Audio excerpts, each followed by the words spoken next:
हमें जो आरडीजी के कारण नुकसान हुआ और जो आरडीजी में संविधान के आर्टिकल जिसमें प्रति वर्ष 8 से 10 हजार करोड़ का कर लगता था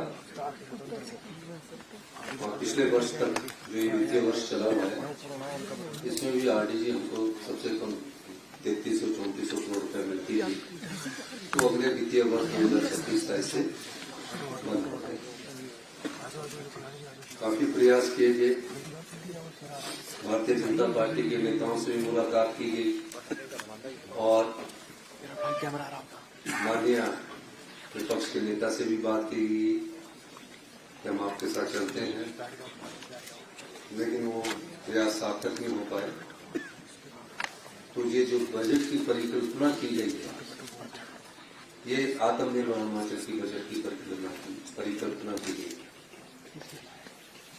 इसमें ग्रामीण अर्थव्यवस्था को मजबूत करने की दिशा में कोई कटौती नहीं की गई है, एजुकेशन सेक्टर में कोई कटौती नहीं की गई है, हेल्थ सेक्टर में कोई कटौती नहीं की गई है, आईपीएस पीडब्ल्यूडी में भी बहुत कम कटौती की गई है, लेकिन इसके स्वरूप को बदलने की हमने कोशिश की। गांव के किसान के हाथ में पैसा जाए, गाय पालक के हाथ में पैसा जाए और निश्चित रूप से ग्रामीण अर्थव्यवस्था को मजबूत करने की दिशा में ये बजट एक महत्वपूर्ण कदम है। परिस्थितियां जो भी हो, इन परिस्थितियों का हमें सामना करना है। प्रदेश अपनी संपदा के कारण बहुत अमीर प्रदेश है। घने जंगल है, बहती हुई नदियां हैं, साफ हवा है, लेकिन क्या इस संपदा में हमारे अधिकार है कि नहीं है, ये आज चिंता का विषय है। जिस संपदा से, चाहे एसजेवीएनएल है, चाहे एनटीपीसी है, चाहे एनएचपीसी है, जिस पानी से एसजेवीएनएल जो हमारे ही पानी से 67,000 करोड़ रुपए की कंपनी होगी, हमारा बजट आज महज घटकर 54,000 कुछ करोड़ का रह गया। मेरा ये मानना है कि हमारे मंत्रिमंडल के सभी सदस्यों ने मेहनत की, हमारे अधिकारियों ने मेहनत की और बजट के स्वरूप को जब मैं अंतिम रूप दे रहा था तो मैंने इस बजट के स्वरूप को कुछ अंतिम रूप दिया और अपने बजट का आकलन ये किया कि मुझे किस दिशा में आगे बढ़ना है। हमने जो योजनाएं लाई है उसमें आम आदमी को उससे मदद मिलेगी, मछली उत्पादक को उससे मदद मिलेगी। अब एक मछुआरा सुबह 4 बजे जाकर पौंग में मछली पकड़ता है, बिलासपुर के बीबीएमबी में मछली पकड़ता है, नदी के किनारे मछली पकड़ता है, उससे हम 15% रॉयल्टी लेते हैं। हम जब उनसे मिले, हमारे मंत्रिमंडल के दो सदस्य धर्मानी जी और धवानी पठानिया जी ने उनसे चर्चा की, तो उनकी जब आर्थिक हालत को देखा गया, चाहे बिलासपुर में था, चाहे फतेहपुर में था, चाहे जुवाली में था, चाहे डेरा में था, चाहे नगौन में था, जो भी नदी के किनारे शहर बसे हैं, उनकी आर्थिक दशा में कोई सुधार नहीं हो रहा था। इस दृष्टिकोण से हमने मछली उत्पादकों के लिए मुख्यमंत्री मत्स्य योजना लेकर ताकि गरीब आदमी को किसी प्रकार का नुकसान हो। आईआरडीपी का हमने सर्वे किया। आईआरडीपी में 11,000 परिवार पिछले 20 सालों से, जब से आईआरडीपी कच्चे मकानों में रह रहे हैं, उनकी परिस्थितियां ठीक नहीं। और ये सर्वे पंचायत, एसडीएम और डीसी के माध्यम से करवाया गया, इस आकलन के साथ कि समाज के अंतिम व्यक्ति तक उस संपदा का अधिकार मिले। और मुझे खुशी है कि जिन गारंटी की बात ये करते थे, उसके तीसरे चरण की शुरुआत हमने 1,500 रुपए के हिसाब से 1 लाख परिवारों को देने की शुरुआत हमने कर दी। 1 लाख रुपया तो हम 1,500 रुपया इंदिरा गांधी प्यारी बहना सुख सम्मान निधि का देंगे। उसके अलावा 300 यूनिट फ्री बिजली अभी 1 लाख अति निर्धन परिवारों को देने की शुरुआत की। ये उनका अधिकार है और उस अधिकार के तहत हमने उनको ये दिया है। पीने के पानी का फ्री पानी देंगे और जो हिमाचल प्रदेश समृद्ध हिमाचल प्रदेश तक बनेगा, जो 27,000 घर है जो कच्चे मकानों में रहते हैं उनको कम से कम चरणबद्ध तरीके से उन्हें हम पक्का मकान अलॉट करवाएं। ये अपना परिवार सुखी परिवार योजना के तहत उनको दिया जा रहा है। इसके अलावा जो दिव्यांग है उसको भी हमने बढ़ाया, 1700 से बढ़ाकर हमने 3,000 रुपये किया है। हेल्थ में हम बहुत बड़ा परिवर्तन करने जा रहे हैं, शिक्षा में बहुत बड़ा परिवर्तन करने जा रहे हैं। ये सब योजनाएं जो है वो यहाँ की समस्याओं को समझने के बाद लाई गई है और सामंजस्य बनाने की कोशिश की गई है। मैं एक बात कहना चाहता हूं कि भारतीय जनता पार्टी हिमाचल विरोधी क्यों है। आपदा में वो जनता के साथ नहीं खड़े होते, आरडीजी होने में वो जनता के साथ नहीं खड़े होते, वो तो अपराधी की भूमिका की तरह काम करते हैं। अभी भी बजट हम पेश कर रहे थे, उन्हें सिर्फ अपना लग रहा था, हमें पूरे हिमाचल प्रदेश की 75 लाख जनता का लग रहा था। कभी किसी ने कल्पना की है, कभी किसी ने, आप लोगों में से भी किसी ने कभी कोई मांग नहीं की थी कि जो हम पानी पीते हैं उसमें क्लोरीन और ब्लीचिंग पाउडर की स्मेल आती है। मेरी माननीय अग्निहोत्री जी से चर्चा हुई, इस वर्ष पहली बार हिमाचल की जनता के लिए ओजोनेशंस के द्वारा, आरओ के द्वारा 3 चरणों में वर्ल्ड क्लास क्वालिटी का पानी उपलब्ध करवाने के लिए की शुरुआत हम शिमला म्युनिसिपल कॉर्पोरेशन से करने जा रहे हैं। क्या होता है इस पानी से? कुछ ना कुछ, जब शरीर की शारीरिक क्षमता कमजोर होती है तो कोई ना कोई बीमारी आपको घेर लेती है, आपको आप पता भी नहीं लगता, पता उसका अंतिम स्टेज में लगता है। हमने उस दिशा में अपनी सोच को बढ़ाया और जब हमने उसको महसूस किया, उस महसूस करने को ही व्यवस्था परिवर्तन कहते हैं। जहां जनता की समस्याओं को महसूस करके योजनाएं लाई जाए उसको व्यवस्था परिवर्तन कहते हैं। हेल्थ सेक्टर में क्या है? हेल्थ सेक्टर में हम कितने सालों से आईजीएमसी जा रहे हैं और टाटा जाते हैं। ऐसा क्यों होता है कि हम आईजीएमसी से अपने आप को रेफर कर देते हैं? और ऐसा क्यों है कि इतने सालों से पुरानी इतनी मशीनें पड़ी है? 19 साल पुरानी एमआरआई पड़ी है, आपके अल्ट्रासाउंड खराब है, आपका जो छोटा बेबी है वो केएनएच में पैदा होता है, उसकी आगे की देखभाल आईजीएमसी में होती है। क्यों नहीं सोचा गया इस दृष्टिकोण से? हमारी सरकार, हमारी मंत्रिमंडल के सदस्य ने सोचा। आज मुझे खुशी है कि हम अभी उसको एम्स तक का उन्नत किस्म का हायर टेक्नोलॉजी और स्टाफ की तरफ कोशिश कर रहे हैं। अभी हम कोशिश कर रहे हैं, उसमें हमको सफलता भी मिल रही है। अच्छे डॉक्टर होने के बावजूद जब उनके पास टेक्नोलॉजी अच्छी नहीं होगी तो हम कैसे आगे बढ़ेंगे? इसलिए हेल्थ सेक्टर को हमारी प्राथमिकता में, एजुकेशन सेक्टर हमारी प्राथमिकता में, ताकि सरकारी स्कूलों में पढ़ने वाले बच्चों को उच्च शिक्षा मिल सके, अच्छी शिक्षा मिल सके। उस दृष्टिकोण से हमने उसमें के बजट में कोई कमी नहीं की है। इसके अलावा आज जो बजट प्रस्तुत किया गया है ये उन चीजों को रेखांकित करता है जो आने वाले समाज में बदलाव के दृष्टिकोण से पेश किया गया। ये कोई बजट साधारण बजट नहीं है, ये उस अनुभव का एक सार है जो हिमाचल प्रदेश की जनता को चाहिए। हमने 3 शहर बनाने की कल्पना की। हमारे लोग चिरपुर जाते हैं, पंचकुला जाते हैं, हमारे लोग वो फ्लैट खरीदते हैं। ऐसा क्या है कि हमें बड़ा हाई एंड टेक्नोलॉजी बेस्ड शहर क्यों नहीं बना सकते?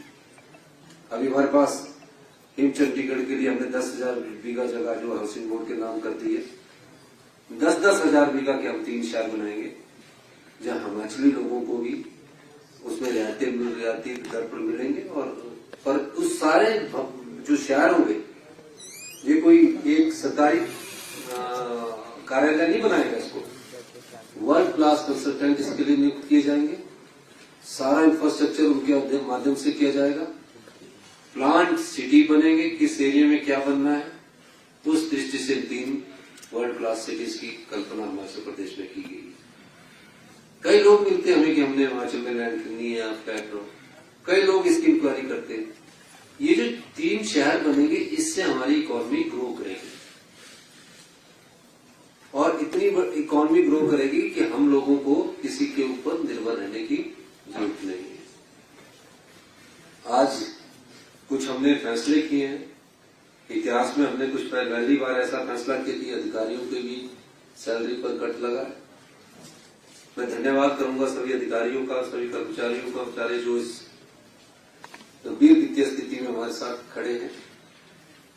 लेकिन हमने जिसकी आय के साधन सीमित है, चाहे वो क्लास 3 है, चाहे क्लास 4 है, या हमारे वहां रिटायर्ड पूर्व पेंशनर्स है, उनको किसी प्रकार का कट नहीं मिला है। 6 महीने के भीतर हम बहुत कड़े और ड्रास्टिक फैसले करेंगे और 6 महीने के भीतर हमारी सरकार का ये प्रयास रहेगा कि हम हिमाचल प्रदेश की जो आत्मनिर्भरता की नींव पड़ चुकी है, जो कि इकोनॉमिक सर्वे में आपको नजर आ चुका है, हमारी पर कैपिटा इनकम 2,83,000 हो चुकी है, उसमें कोई कमी ना लाई जाए और उसके लिए हम सबको मिलकर एकजुटता से काम करना।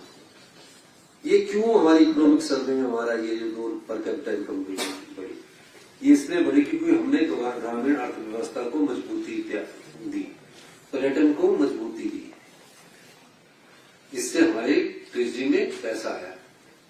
और ये जो सब चीजें हम कर रहे हैं, ये राजनीतिक लाभ के लिए नहीं कर रहे। भारतीय जनता पार्टी सामने वाले तो खुश हो रहे होंगे, लेकिन वो हिमाचल विरोधी भाजपा है, ये सोचने की बात है। जो आरडीजी है वो हमारा अधिकार नहीं है, वो जनता का अधिकार है। 1952 से मिल रही थी, पिछले 77 साल से मिल रही थी, उसमें सहयोग करने के लिए जाने को तैयार नहीं है। एक किसी की एमपी की और किसी एमएलए की सपोर्ट मिल जाए कि आरडीजी के लिए किसी ने कोई मांग पत्र दिया हो। वो मुख्यमंत्री साहब ने कहा कि अगर आपने कोई चिट्ठी दी है तो रख दीजिए, अब कल को चिट्ठी लाके रख देंगे तो वो राजनीतिक होगी। तो ये जो हिमाचल विरोधी भाजपा ने अपना जो रुख अख्तियार किया है, ये निंदनीय है। इसकी मैं उस श्रेणी में डालता हूं, सरकार आती है, सरकार जाती है, मुख्यमंत्री आते हैं, मुख्यमंत्री जाते हैं, मंत्रिमंडल के सदस्य आते हैं, बनते हैं, चले जाते हैं। लेकिन जनता के अधिकारों की लड़ाई के समय जो भी लोकतंत्र में मुख्य विपक्षी पार्टी होती है, वो अगर अपने प्रदेश के हितों की लड़ाई नहीं लड़ेगी, ऐसी पार्टी हिमाचल विरोधी भाजपा बन चुकी है। ये हिमाचल विरोधी बन चुके हैं, ये डरते हैं। आप ही बताइए, इतने पत्रकार बंधु हैं, बात की किसने? इनका तो सिर्फ एक आरोप होता है, हिमाचल प्रदेश में कांग्रेस की सरकार का विरोध करना, सोशल मीडिया बालूगंज के द्वारा मुख्यमंत्री का विरोध करना, उस पर चर्चा करना, प्रदेश हित की बात नहीं करना। ये जो मैंने आज फैसला किया है, ये मैंने कोई राजनीतिक लाभ के लिए फैसला नहीं किया है कि मुझे इससे राजनीतिक लाभ होगा। ये फैसला प्रदेश हित में किया है, प्रदेश को आत्मनिर्भर बनाने के लिए किया है और मेरा दृढ़ निश्चय है और मैं कृत संकल्प हूं, हम 6 महीने में व्यवस्था परिवर्तन के द्वारा आत्मनिर्भर की जो राह पिछले 3 वर्षों से हमने पकड़ी है, उस दिशा में हम तेजी से आगे बढ़ेंगे और हम इस चुनौती का सामना युद्ध की तरह करेंगे और इस चुनौती को पार पाएंगे। यही मैं कहना चाहता हूं, क्योंकि बजट में आपने बहुत कुछ सुन लिया है, काफी देर से आप बैठे हैं, कोई आप सवाल करना चाहते तो आप पूछ सकते हो।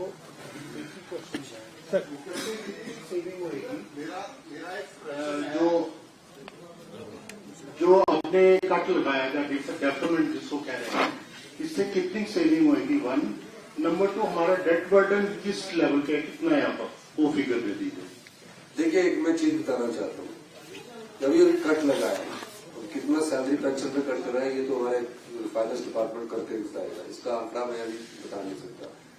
लेकिन जो डेट बर्डन है, इस वर्ष को मैं आपको आंकलन देना चाहता हूँ। इस बार हमको डेट मिलेगा 10,000 करोड़ रुपए। कितना मिलेगा? 10,000 करोड़ रुपए। और वापिस कितना करना है? 13,500 करोड़। मेरा कहने का मतलब कि डेट ट्रैप में हम फंसते जा चुके हैं।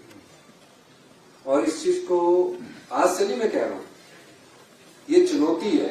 मैंने तो पहले बार जब हमने मीटिंग ली थी उस समय कहा था, पर इस चुनौती का हम सामना करेंगे। हमने रिफॉर्म्स किए और 3300 करोड़ रुपए का अतिरिक्त राजस्व कमाया। अगले साल हमारे कुछ प्रोजेक्ट रेवेन्यू के आने वाले हैं, जैसे शॉर्ट टर्म हमारा शुरू हो जाएगा और भी फ्री पावर भी शुरू हो जाएंगे। जो बिजली का मैनेजमेंट का हमने इंडिपेंडेंट में बनाया है और इलेक्ट्रिसिटी में हम सुधार करेंगे। अभी अभी फ्री परिवारों को मीटर मिलता है, हमने निश्चय किया कि एक परिवार को सिर्फ 2 ही मीटर मिलेंगे, 10-10 मीटर लगे उस पर सब्सिडी मिलती है। तो कई रिफॉर्म्स के साथ हम आगे बढ़ेंगे। हमारे रिफॉर्म से हमें 3600 करोड़ रुपया मिल रहा है। तभी तो हमने ये इस बार जो हमने अपनी ताकत जो थी अपने रिफॉर्म्स में लगाकर, हमारी पिछले साल आरडीसी 3200 करोड़ थी, 6200 करोड़ थी, इस बार 3200 करोड़ रुपया रहेगी। पिछली बार 6200 करोड़ में भी 8 दिन सैलरी पेंशन बंद हो गया था। आपने देखा जब हम ट्रेजरी को ठीक कर रहे थे, फाइनेंशियल प्रूडेंस की तरफ जा रहे थे, हमने ठीक किया। लेकिन इस बार कोई दिक्कत किसी को नहीं आई। ये हमने फाइनेंशियल डिसिप्लिन और फिस्कल प्रूडेंस से आगे बढ़ने की दिशा में कदम उठाया और मेरा मानना है कि हम पार कर लेंगे। हमारी आरजी अगर 8,000 करोड़ आज आरडीजी मिलती तो प्रदेश को जो हमने सुधार किए थे हम आज ही आत्मनिर्भर बन जाते। थोड़ा अभी समय लगेगा। लेटेस्ट डाटा क्या है सर डेट बर्डन का?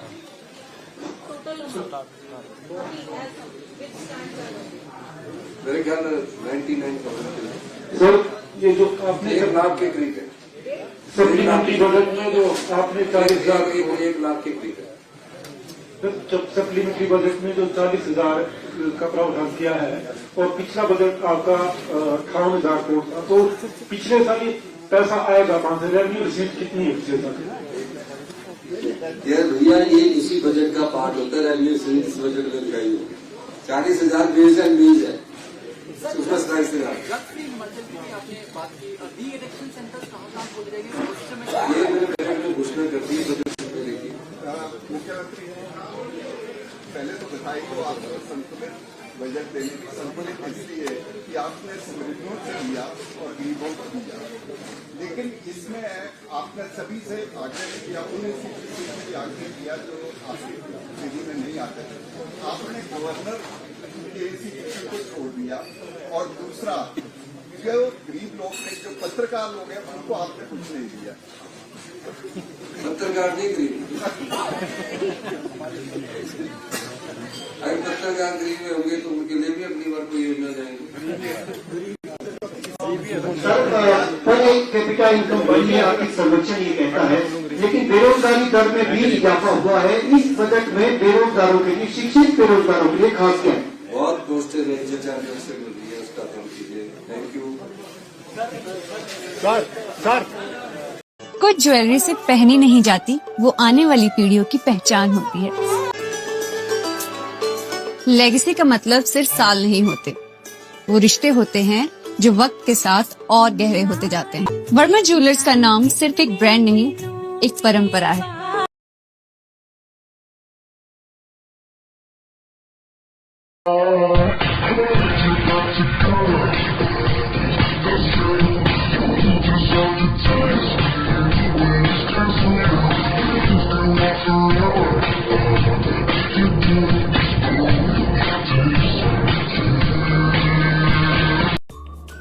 Namaskar, I'm Alka Bharadwaj, Principal Gurukul International School, Kunihar. At Gurukul, we offer NEP-oriented modern education for the holistic development of your child. Admissions open now. Give your child the better foundation they deserve. Looking for a school that shapes not just students but future leaders? Welcome to Kasoli International Public School, a world-class residential institution where learning goes beyond classrooms. With a strong academic foundation, an advanced curriculum, and excellence in sports and co-curricular activities, we focus on complete development. Nutritious food, a safe boarding environment, and experienced teachers living on campus ensure constant care, discipline, and guidance. Enroll your child at Kasoli International Public School today. Admissions are now open. Give your child the future they truly deserve. Thank you.